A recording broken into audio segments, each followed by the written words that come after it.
பல்பை மாற்றுதல். சேஞ்சிங் தி பல்ப்.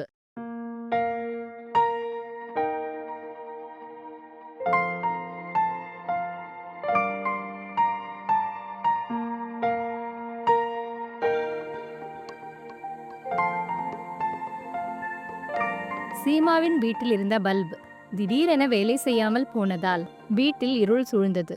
பல்பை சரி செய்ய யாரும் இல்லை. அதை எப்படி மாற்றுவது என்று சீமாவுக்கு தெரியவில்லை. அப்போதுதான் எங்கள் ஹேண்டி ஸ்கில் பிரிகேட் அங்கு உதவிக்கு வந்தது.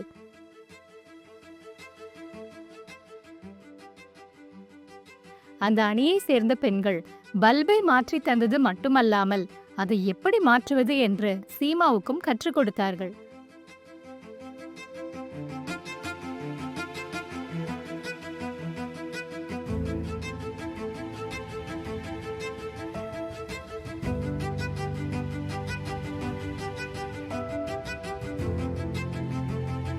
இதற்காக வீட்டில் கிடைத்த உலர்ந்த துணி, ஸ்டூல், பல்ப், டார்ச் ஆகியவற்றை பயன்படுத்தினார்கள்.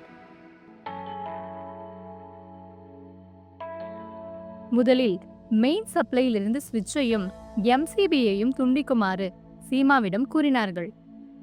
பிறகு சீமா பல்பை மாற்றும் பகுதிக்கு கீழே ஸ்டூலை வைத்து கவனமாக அதன் மீது நின்றார். டார்ச்சை பயன்படுத்தி பல்பு அல்லது ஹோல்டர் எங்கேனும் உடைந்திருக்கிறதா என்று சோதித்தார். பிரிகேடை சேர்ந்த பெண்கள் சீமாவிடம் பல்பை அகற்றும் செயல்முறையை விளக்கினர். அவர்கள் கூறியதை கவனமாக பின்பற்றி சீமா உலர் துணியால் பல்பை பிடித்து மெதுவாக முன்னோக்கி அழுத்தி கடிகார திசைக்கு எதிர் திசையில் திருப்பினார். பின்னர் அழுத்தத்தை நீக்கி விளக்கை அகற்றினார். பின்னர் புதிய பல்பை சீமாவிடம் கொடுத்து பல்பை அகற்றும் போது பின்பற்றிய அதே நடைமுறையை எதிர் திசையில் செய்து பல்பை ஹோல்டரில் பொருத்தும்படி கூறினார். சீமா வழிமுறைகளை பின்பற்றி ஹோல்டரில் பல்பை சரியாக பொருத்தினார். சீமா எம்சிபியை ஆன் செய்துவிட்டு ஸ்விட்சை ஆன் செய்தார். ஸ்விட்சை ஆன் செய்தவுடன் பல்பு எரிந்தது. பிரிகேடை சேர்ந்த பெண்கள் சீமாவை பாராட்டியதுடன் பல்பை மாற்றும் போது எடுக்க வேண்டிய முன்னெச்சரிக்கை நடவடிக்கைகளையும் விளக்கினர்.